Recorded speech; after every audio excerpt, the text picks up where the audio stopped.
Mr. Bombastic, Bomba.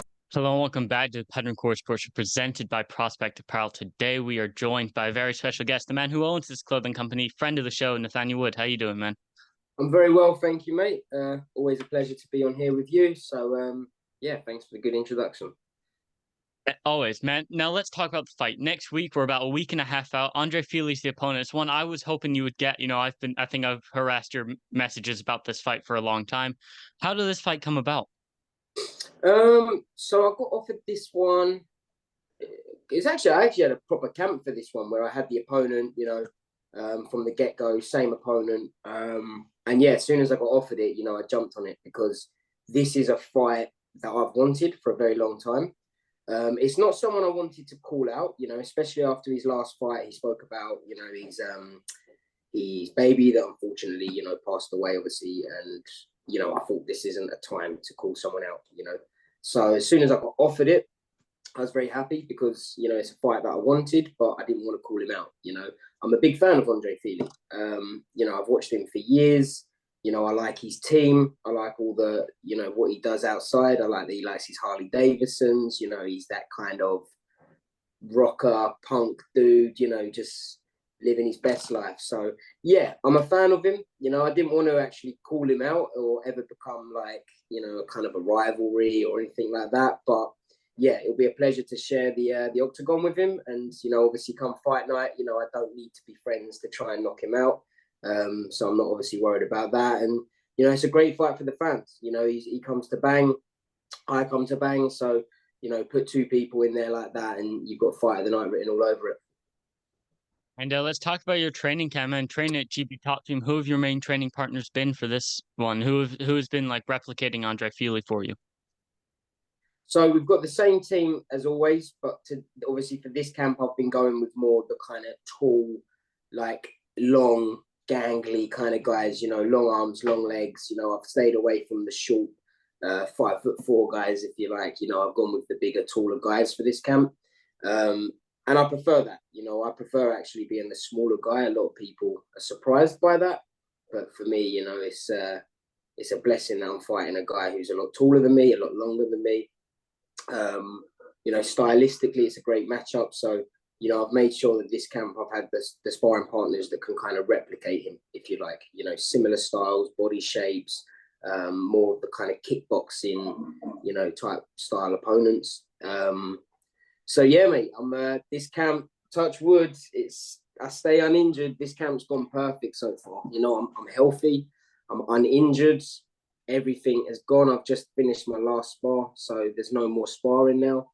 And yeah, I just need another week and a half, make weight, and then the fun bit. It's almost been a year again, so I can't wait to just get back in there and show people how good I've got outside. No doubt, man. And are you a guy who watches a lot of film, or do you leave that to your coaches? Nah, mate, I've never watched much film at all. I leave it all to my coaches. If anything, I watch a little bit more film now, close to the fight, and the reason being because it just gives me a confidence booster. Whenever I watch my opponents, what's the word? I can just see how, in my head, the whole fight camp, I'll picture Andre Fili as some sort of absolute monster beast. I'll over estimate him in my head. Then when I watch his fights on fight week, I'm like, man, this guy's going to get smashed. So, if anything, I watch more probably now on fight week, and that's not to change any training. The training's done, the hard bit's done. This is just for me to mentally prime myself and think, yeah, what I see, I'm going to smash this guy. But, my coaches watch tape. They're the ones that, put the plans together. And if you like, I'm the guinea pig. I let them do the hard work. I just turn up, put the work in and, reap the rewards. So I leave all the tactics and stuff like that to my team and my cornermen. And when it comes to the fight, what kind of fight do you expect from Andre Fili? He's been around the game for so long. He's aggressive. He's a very smart, slick striker. His last fight I thought was one of his best performances, despite it going to a split decision. What do you expect from him in London? So I expect the same Andre Fili that's come with all these other fights. He comes out, comes to bang. Of course he's got wrestling. He's the whole package. He's not just a striker. I believe that, you know, he doesn't actually want to be in the fight as much as he kind of comes forward and, you know, comes across like that sort of scrappy guy. I don't think he is that guy, you know. So when he come up against Charles Jourdain, you know, Charles Jourdain went on the back foot, and I think he thrives off that. For me, I'm quite happy to stay where we are. You know, he's 5'11". I'm not going to play the range game with him. You know, I'm going to be in his pocket and, you know, looking to box his head off. So, yeah, I think that's going to throw him off a little bit. And I think the speed, mate, you know, I think the speed is going to really surprise him. You know, obviously he's heavier. Yep, he's longer, he's bigger, but he's not faster than me. And I think I'm going to be too fast for him. So, you know, I'm expecting him to start trying to go for takedowns and stuff. But, hey, mate, I've been doing jiu-jitsu for 14 years. Do you know what I mean? I can get submissions off my back anywhere, any position. So, yeah, I welcome him to try and take me down if he likes. And can we get a prediction for the bout? I predict a second round TKO win via myself. So yeah, you know, I'm coming. I think the last two fights at featherweight, I did play them safe. You know, I feel like with Charles Jourdain, I feel like I could have finished them. I wasn't in a rush to finish them. You know, I was quite happy to just kind of play it safe, if you like, and be smart. And I was enjoying myself. But for this now, you know, I want a knockout win. Or a finish. You know, if I get a submission, so be it. But, you know, I'm looking for a knockout or a TKO win. And this fight, once again, you're fighting at home. Are you someone who, when they get to fight at home, there's a lot of fighters who fight in Vegas and they stay at home and, you know, they on the fight week, they're at home. Are you a guy who goes to the fighter hotel and is like, okay, I need to isolate myself for this fight week? Or are you fight day, you're waking up at home and going to the arena? I'm a homeboy, mate. I stay at home. So I have the fight hotel, and sometimes I do stay a night or two up there. But I mean, the venue's 40 minutes from my house. So, you know, I stay in my house. I walk my dog. You know, I get to sleep in the bed with my missus. You know, everything's a normal day in the life for me. And then all I've got to do is turn up to the hotel, do my check-ins, weigh-ins, etc. I'll stay there the night before the weigh-ins, you know, just so obviously I can wake up and straight away I'm there. But yeah, mate, I like to be at home. I like to be with my family, my friends. You know, I like to sleep in my own bed and, you know, be comfortable. So luckily, with it being in London, you know, it means I'm spoiled. I get the home comforts, and now that I'm not really cutting much weight, mate, life is good, man. I'm very, very happy. So a happy fighter is a dangerous fighter. So this is your third fight at featherweight. How is your body adjusting to the weight now? Do you think, like, if push came to shove, you could go back to 135? Okay, I could definitely make 135. You know, if the UFC said to me, "You've got to make 135. We're going to pay you $1 million to make 135. You're fighting for the title." Of course, man. You know, of course I'll be able to make it. Will I do it? No. You know, I don't want to do it. So unless there's, let's call it a payday fight or a big opportunity, I'm not going back to 135, man. You know, I don't like it. It was hell. And yeah, mate, I'm a big believer in do what you love for a living, and you ain't got to work a day in your life. But when I was cutting to bantamweight, man, I was starting to despise the sport. You know, it's just a kick in the dick, man. You know, every single day. So, yeah, you know, I could make 135 again. You know, maybe in the future if I'm, you know, UFC featherweight champion and they say, look, we want you to cut down to 135 and fight for the belt. Yeah, fuck yeah, I'll make that. But I do need 12, 14 weeks notice, you know. And it's a struggle, man. It really is. You know, I'm very lean. I'm not a huge bantamweight, but you see these guys, and I see a lot of people outside of their fight camps and they're fat. You know, they've got a lot of weight to lose. For me, I'll walk around at 75 kilos and I'm shredded. Do you see what I mean? So for me to then lose 14 kilos to make bantamweight is a lot harder than your guys. Like, you see, like your Paddy Pimblett, you know, he puts on a lot of weight. Of course, he's like 40 kilos, whatever heavier, but fat comes off. You know, you can lose fat very easily. But, you know, when I'm walking around 14 kilos overweight, still shredded, it gets to the point where you think, why am I doing this? You know, I'm training all year round. There's only so much weight you can lose. And, you know, I don't like sitting in that sort of for more than, you know, a few hours, but sometimes I've got to be in there for like 7 hours just to make weight. And, you know, then I've got to fight as well. So, yeah, I don't want to cut to bantamweight anymore. So unless there is a real kind of opportunity, then no, them days are long gone. Yeah, I was gonna say, you mentioned the sauna. Why didn't you just move here during the summertime, man? It's 34 degrees right now. It's awful. I hate the weather here. I like my home So comforts, humid as mate. well. It's so humid as well. It's bittersweet, right? Because I'd Yeah. love to go travel, and then I love being at home. So I'm torn, mate. Yeah. That's the thing. When I was in Belfast just a couple of weeks ago, like it was warm, right? But then there was a breeze, so it cooled you down. It didn't really feel like here. As soon as Lovely. I got Yeah, to the plane, when I got back home, I was like, oh no. I just yeah, immediately yeah. just started dripping with sweat, and it's awful, man. That's why I don't want to get into saunas or weight cuts anytime soon. No.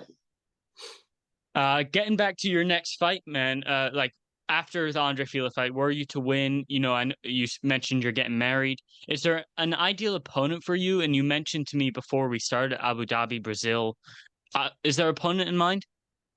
There is, but I'm not going to say it just yet. And that's only because I don't want to disrespect Andre Fili, but I feel like, you shouldn't call names out until the fight's done. So I'm not going to mention it. But yes, I have got someone in mind, or I've got a couple of people in mind, actually, that I will get on the mic and call out. So yeah, I'm looking forward to getting this fight out of the way, and then, trying to get one of them ranked opponents. Well, I've written down a few names here that I think you could get matched up with a big win against Andre Fili. Could I say them to you, or do you want to leave Yeah, that? go for it. All right. Well, I've got a few here. Alex Caceres, Billy Mm-hmm. Quarantella, Jonathan St. Pierce. Well, JSP is his nickname. Is Jonathan Pierce is his name, and Bryce Mitchell. What do you think of those? So the guy that I actually want, the two guys I want aren't on there yet, Okay. on that Okay. list. But I have called out Alex Caceres before.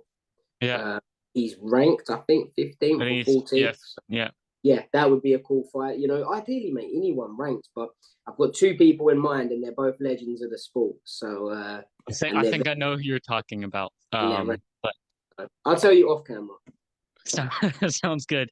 And this past weekend, I don't know if you tuned in, but we had a massive pay-per-view, maybe one of the best cards in UFC history, headlined by a title fight in your weight class. I wonder what you thought of Alexander Volkanovski versus Yair Rodriguez. Mate, he's a beast, man. I think that it's safe to say that he is the pound-for-pound number one fighter. Yeah. Obviously, from the judges, he lost, obviously, for the lightweight title. I don't know. I think it was very close. And, I think him going up a weight, I would say that, I'd give him the credit more. So I think I would have awarded him the title. Being the smaller guy going up a weight, I think that shows more skill. And yeah, he's the champ. So, it's nice that in the division, the best guy is the champ.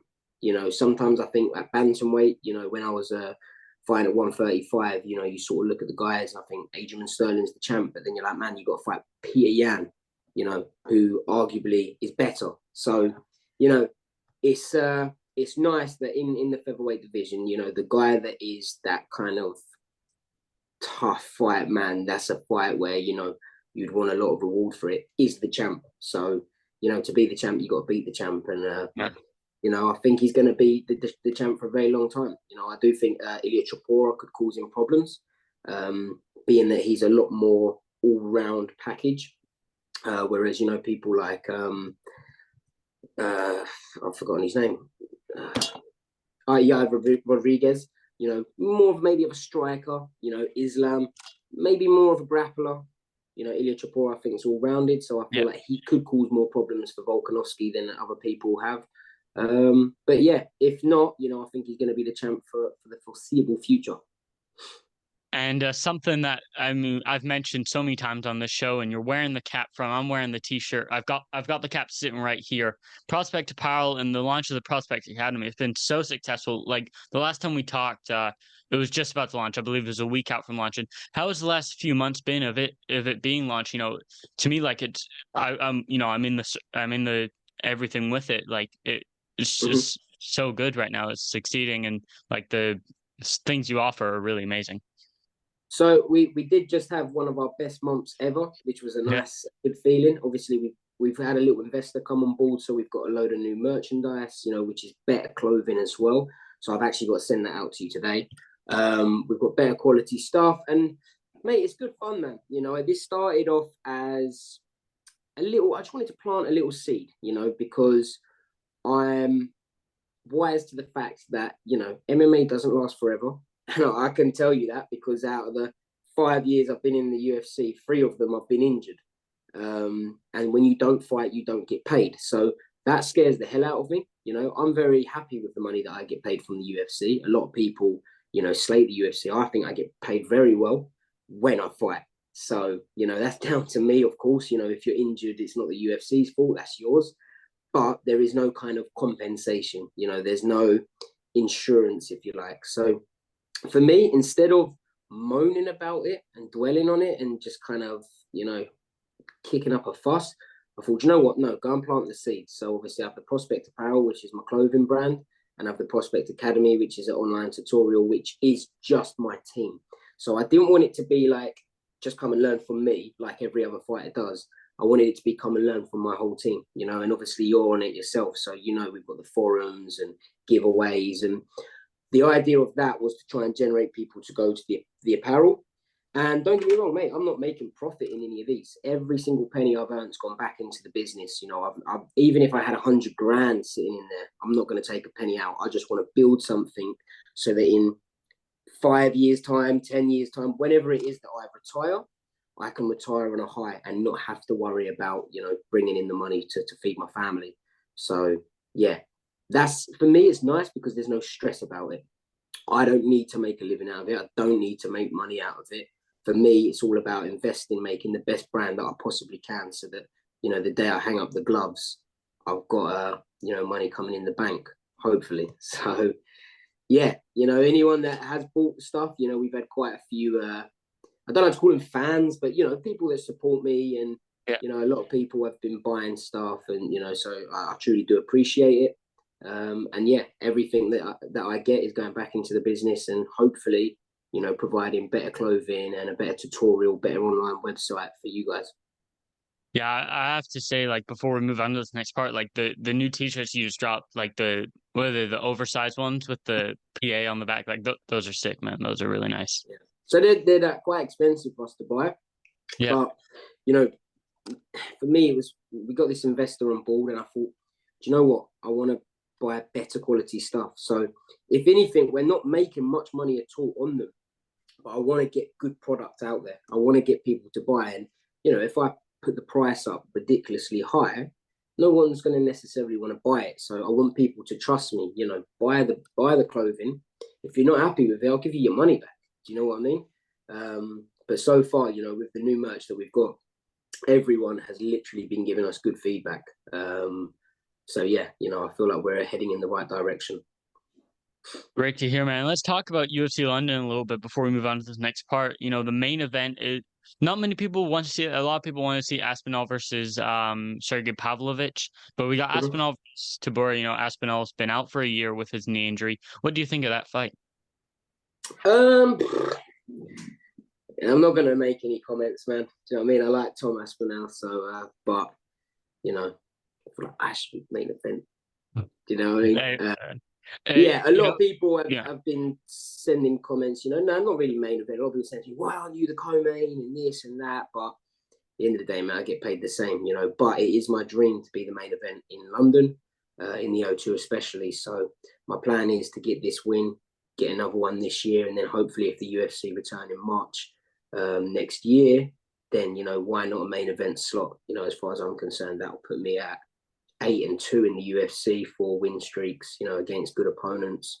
For me, I want to be the main event. I don't even want to be co-main event. I want to be the main event. So, I'm the only London UFC fighter, so why not? And yeah, people know my style. They know I come to fight, and I look to put on a good performance this one, and every fight really. Every fight I come in, for me, it's important to have people, entertained for the fight.